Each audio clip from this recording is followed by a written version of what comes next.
Hello media கிரிக்ஸ் viewers, உங்கள் எல்லாருக்கும் ஒரு பெரிய வணக்கம். காலையிலேயே நான் ஒரு வீடியோ போட்டிருந்தேன். கிட்டத்தட்ட 4 ரீடென்ஷன் ப்ளஸ் 2 ஆர்டிஎம் டோட்டலாக 6 இருக்க போகுது அப்படின்னு சொல்லிட்டு நிறையா நல்ல கமெண்ட்ஸ் அதுக்கு வந்து இருந்துச்சு. தேங்க்யூ. அண்ட் இந்த வீடியோவில் நம்ம இதை என்ன பார்க்க போகிறோம் அப்படின்னா, சிஎஸ்கே ரிலீஸ் பண்ண போகிற மேஜரான ஒரு 5 பிளேயர்ஸை பற்றி நம்ம பேச போகிறோம். இந்த 5 பிளேயர்ஸை கண்டிப்பாக சிஎஸ்கே ரிலீஸ் பண்ணிடுவாங்க அப்படிங்கிறதுல எந்த ஒரு மாற்று கருத்தும் கிடையாது. அதில் ஃபஸ்ட்டு வந்து ஷர்துல் தக்கூர். ரொம்ப வருஷம் சென்று மறுபடியும் ஷர்துல் தக்கூரை சிஎஸ்கே எடுத்தாங்க. என்னைக்குமே ஷர்துல் தக்கூர் பார்த்தீங்கன்னா சிஎஸ்கேக்கு ஒரு பாசிட்டிவ் கொடுக்கக்கூடிய ஒருத்தராக இருந்திருப்பாரு. ஆனால் லாஸ்ட் இயர் அது அப்படி இருந்துச்சா அப்படின்னா என்னை பொறுத்த வரைக்கும் நான் இல்லை அப்படின்னு தான் நான் சொல்லுவேன். ஏன்னா அவருக்கு நிறைய கேம் டைமிங் கிடைக்கல, அது ஒரு விஷயம். திருப்பி கேம் டைம் கிடைச்சப்போ அவரால் வந்து கரெக்டாக டெலிவர் பண்ண முடியல. இந்தியன் டீம் லெவல்லையே ஷர்துல் ஆடிட்டு இருக்க ஒரு பிளேயர் தான். பட் ரீசெண்ட் டைம்ஸில் அவரோட ஃபார்ம் எல்லாமே வந்து ரொம்ப ஒரு பெரிய கேள்விக்குறியாயிருச்சு. ஈவன் தோ டொமஸ்டிக் கூட அவர் பெருசாக விளையாடுறது இல்லை அப்படின்னு தான் நம்ம நினைக்கிறோம். ஸோ அதனால வந்து பார்த்தீங்கன்னா ஷர்துல் தக்கூர் எனக்கு தெரிஞ்சு ஒன் ஆஃப் த ரீடென்ஷனாக இருப்பார். அண்ட் அவரை ஒன் ஆஃப் த ரிலீஸாக இருப்பார் மக்களே. சிஎஸ்கே ரிலீஸ் பண்ணிடுவாங்க அப்படின்னு நினைக்கிறேன். அண்டு கண்டிப்பாக அவரை சிஎஸ்கே பயங்கரமாக மிஸ் பண்ணுவாங்களா அப்படின்னா இல்லை, அதெல்லாம் இல்லை, அந்த அளவுக்கு சீனும் இல்லை. அதுக்கு அடுத்தபடியாக வந்து பார்த்தீங்கன்னா அலிபாய் வந்தாச்சே. மொயின் அலியை வந்து பார்த்தீங்க அப்படின்னா டெஃபினெட்லி சிஎஸ்கே இந்த வாட்டி ரிலீஸ் பண்ணிடுவாங்க. மேபி ஆர்டிஎம்ல ட்ரை பண்ணுவாங்களா அப்படின்னா எனக்கு தெரிஞ்சதுக்கு வந்து ஒரு 10% தான் சான்சஸ் இருக்குது. ஏன்னா அவங்க வேற ஒரு ஆல்ரவுண்டர் மேலே கண்ணா இருப்பாங்க அப்படின்னு தான் நான் யோசிக்கிறேன். ஏன்னா மொயின் அலி வந்து சிஎஸ்கேக்காக நிறையா பண்ணியிருக்காரு, அதில் எந்த ஒரு மாற்று கருத்தும் இல்லை. ஈவன் தோ லாஸ்ட் இயரும் ஃபியூ கேம்ஸ் அவர் வந்து பார்த்தீங்க அப்படின்னா நல்லா விளையாண்டாரு.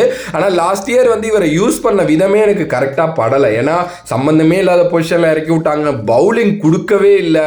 எனக்கு ஏன்டா இதெல்லாம் பண்ணுறாங்க அப்படிங்கிற மாதிரி தான் இருந்துச்சு. நிறைய கமெண்டேட்டர்ஸே வந்து ருத்ராஜ் ஐகாட்ட கேப்டனை வந்து திட்டினாங்க. ஏன்னா நீங்கள் சேப்பாக் மாதிரி ஒரு பிச்சில் எப்படி மொயின் அலியை கரெக்டாக யூஸ் பண்ணாமல் இருப்பீங்க அப்படின்னு சொல்லிட்டு.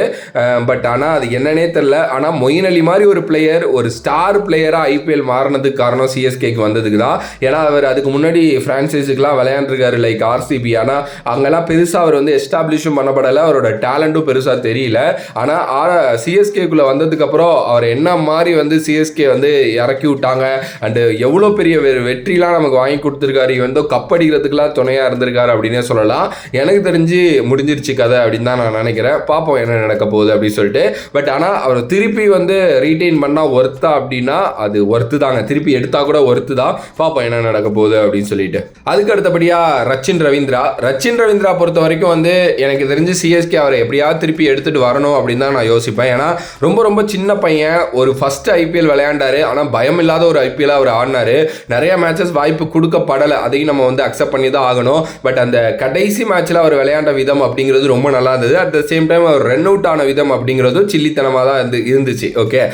பட் ஆனால் ரச்சின் ரவீந்திரா ஒரு எக்ஸ்ட்ரீமான டேலண்ட்டுங்க. வேர்ல்டு கிரிக்கெட்டில் அடுத்த ஃபியூ இயர்ஸில் ஒரு சில கிரிக்கெட்டர்ஸ் பயங்கரமாக வருவாங்க அப்படின்னு சொல்லிட்டு ப்ரிடிக்ட் பண்ணப்படுகிற ஒரு கிரிக்கெட்டர்ஸில் இவர் ஒருத்தர் வந்து இருப்பார்.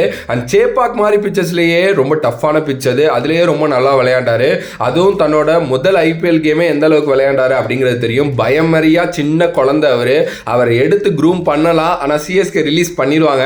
திருப்பி எடுப்பாங்களா அப்படின்னா எனக்கு தெரிஞ்சு 90% அதுக்கு வாய்ப்பு இருக்குது. ஏன்னா பெருசாக பிட் ஆக மாட்டார் அவர். ஆனால் அவரை எடுத்து மறுபடியும் உள்ளே வச்சு விளையாட வச்சாங்க அப்படின்னா எனக்கு தெரிஞ்சு பிளாஸ்ட் தான், அதில் எந்த ஒரு மாற்று கருத்தும் கிடையாது.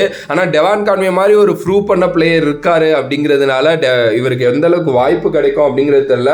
பட் ஹோப்ஃபுல்லி ஃபிங்கர்ஸ் கிராஸ்டு அவர் எடுப்பாங்கன்னு யோசிப்போம். ஆனால் கண்டிப்பாக டாப் 5 ரிலீசஸில் அவர் ரொம்ப முக்கியமான ஒரு பிளேயராக இருப்பார். ஸோ டெஃபினெட்லி சிஎஸ்கே ரிலீஸ் பண்ணிடுவாங்க. ரீட்டைனும் பண்ண மாட்டாங்க, ஆர்டிஎம் பண்ணவும் நிறைய சான்சஸ் கிடையாது. மேபி திருப்பி புதுசாக எடுக்கலாம், வெயிட் பண்ணுவோம். அதுக்கு அடுத்தபடியாக அஜிங்கியா ரகானே. அவர் மேலே வந்து பார்த்தீங்க அப்படின்னா இப்படி தான்ப்பா கிரிக்கெட் ஆடுவார் அவர், ஒரு டெஸ்ட் கிரிக்கெட் பிளேயர் அப்படிங்கிற ஒரு பேர் இருந்துகிட்டே இருந்துச்சு. அதை மொத்தமாக உடச்சி தள்ளிட்டே என்னால் T20 கிரிக்கெட்டும் பிளாஸ்ட்டாக அடிக்க முடியும்டா 200 ஸ்ட்ரைக் ரேட்டில் அப்படின்னு சொல்லிட்டு காட்டின ஒருத்தர் தான் வந்து அஜிங்கியா ரகானே சிஎஸ்கே ஃபர்ஸ்ட் அவரை எடுத்தப்போ எதுக்கு இவரை எடுக்கிறாங்க அப்படின்லாம் சொல்லிட்டு ஒரு பெரிய கேள்வி இருந்துச்சு. ஆக்சுவலாக ஓப்பனிங் பேக்கப்பாக தான் அவரை எடுத்து வச்சிருந்தாங்க. ஆனால் ஒரு சமயத்தில் அவர் விளையாடணும் அப்படின்னு சொல்லிட்டு ஒரு ஆப்பர்ச்சுனிட்டி கிடைச்சப்போ அது மும்பைக்கு அகைன்ஸ்டான்னு நினைக்கிறேன். எதுக்குடா இறக்குறீங்க அப்படிங்கிற மாதிரி யோசிச்சப்போ அடிச்சாருங்க ஒரு அடி. அங்கேருந்து அஜிங்கியா ரகானேவை அவங்க ட்ராப் பண்ணவே இல்லை, தொடர்ந்து ஆடிட்டு தான் இருந்தார். பட் நிறைய டைம் அவர் வந்து சொதப்பினார் தான், அதையும் நம்ம ஒத்துக்கணும். லாஸ்ட் 2 சீசன்ஸ் அவர் ஆடி இருக்காரு. அதுக்கு முந்தின சீசன் கூட பெருசாக நான் சொல்ல மாட்டேன். ஆனால் போன சீசன் நிறைய சொதப்பல்கள் அவர்கிட்டேருந்து நம்ம பார்த்தோம். பட் ஆனால் குரூஷியலான டைமான அந்த ஐபிஎல் 2024 3 ஃபைனலாக அதில் வந்து பார்த்தீங்க அப்படின்னா நல்லா விளையாண்டு கொடுத்தாரு. மறுபடியும் அவரை ரீட்டைனோ ஆர்டிஎமோ பண்ணுவாங்களான்னா பண்ண மாட்டாங்க. பட் எடுப்பாங்களா அப்படின்னா அதுவும் கஷ்டம் தான். ஏன்னா அவர் கைண்ட் ஆஃப் கேம் முடிஞ்சு போச்சு அப்படின்னு தான் நான் சொல்லுவேன்.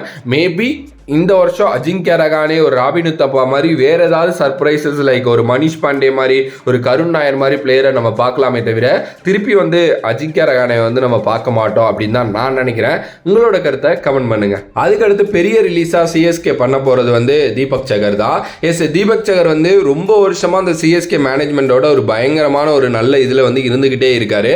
ஈவன் தோனியோட அவர் இன்னும் பயங்கரமா அந்த ஆர்பிஎஸ் விளையாண்ட காலகட்டத்திலேருந்தே அவங்க ஒன்னா தான் இருக்காங்க. ஓகே, ஒரு நல்ல பிளேயர், அதுல மாற்று கருத்தே இல்ல. சிஎஸ்கேக்காக பல மேட்சஸ் சூப்பரா விளையாண்டு கொடுத்த ஒரு பிளேயர், சிஎஸ்கேவோட ஒரு ஆஸ்தான பவுலர் அப்படின்னே வந்து சொல்லலாம்.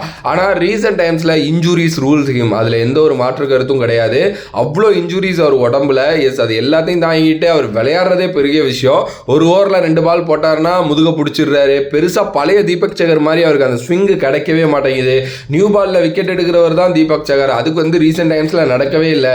ஒரு சீசன் ஃபுல்லா 14 கோடி ரூபா கொடுத்து அவர் விளையாடலாம் பரவாயில்லன்னு சிஎஸ்கே வச்சிருந்தாங்க. திருப்பி அவர் எஃபெக்டிவா திரும்பி வருவாரு அப்படின்னு பார்த்தா அது ஒன்றும் இல்லை. இந்தியன் டீம்லையும் வாய்ப்பு போயிருச்சு. ஒரு மாதிரி வந்து டொமஸ்டிக்கும் ஒழுங்கா ஆடுறது இல்லை. இவன் தான் ஆடுறதே இல்லை அப்படிதான் சொல்ல முடியும். எப்பயாவது கிரிக்கெட் ஆடுற மாதிரி ஆடுறாரு. அவரோட ஏஜுக்கும் அவரோட கிரிக்கெட்டிங் இதுக்கும் வந்து சம்பந்தமே இல்லாத மாதிரி தான் இருக்கு. பிகாஸ் ஆஃப் இன்ஜுரி தான். இன்ஜுரி அந்த இன்ஜுரி ஃபுல்லா காலு, முதுகு, தொடை, இடுப்பு அப்படின்லாம் வந்ததுனால நிறைய வந்து பாத்தீங்க அப்படின்னா அவரோட லைஃப்ல கிரிக்கெட்டை இழந்துகிட்டு இருக்காரு அப்படின்னே சொல்லலாம். எனக்கு தெரிஞ்சு மறுபடியும் இவரை எடுப்பாங்களா, ஐ மீன் ரீடென்ஷன் அண்ட் ஆர்டிஎம்ல அப்படின்னா அது டவுட் தான். எனக்கு தெரிஞ்சு கஷ்டம். பட் ஒரு பிட் பண்ணி எடுக்கிறாங்க அப்படின்னா ஒரு லெவல், ஒரு 4 கோடி இல்லை அது வரைக்கும் வந்து பார்த்தீங்கன்னா போகிறதுக்கு சான்சஸ் இருக்கு. அகைன் பெரிய அமௌண்ட் இவர் வந்து ஆக்ஷன்லேயே போக மாட்டார். பட் ஆனால் சிஎஸ்கே ரிலீஸ் பண்ண போகிற பெரிய ரிலீஸாக இவர் இருப்பார் அப்படின்னே வந்து சொல்லலாம். ஓகே, இவ்வளோ தாங்க ரிலீசஸ். இதை தாண்டி கூட இருக்கு. பட் ஆனால் ஒரு டாப் 5 ரிலீசஸ் அப்படிங்கிறதுல நான் இதை வந்து வைப்பேன். ஏன்னா இதில் குறிப்பாக ஒரு தீபக் சகர், ஒரு மொயின் அலி மாதிரி, ஒரு அஜிங்கியா ரஹானே மாதிரி, ஒரு ஷர்துல் மாதிரி பிளேயர்ஸ் எல்லாம் ரொம்ப நல்ல டேலண்ட்ஸ். அதனால தான் நான் வந்து டாப் 5 வச்சேன். இதோட பார்ட் 2 வீடியோ வேணும் அப்படின்னா கண்டிப்பாக சொல்லுங்கள், பார்ட் 2 வீடியோ வரும். ஸோ வேறொரு வீடியோவில் வேறொரு கான்செப்ட் வந்து உங்களை நான் சந்திக்கின்றேன். அண்ட் இது மாதிரி என்ன வீடியோஸ் வேணும் அப்படிங்கிறதை கமெண்ட் பண்ணுங்கள். நன்றி, வணக்கம். Love you all, stay safe மக்களே.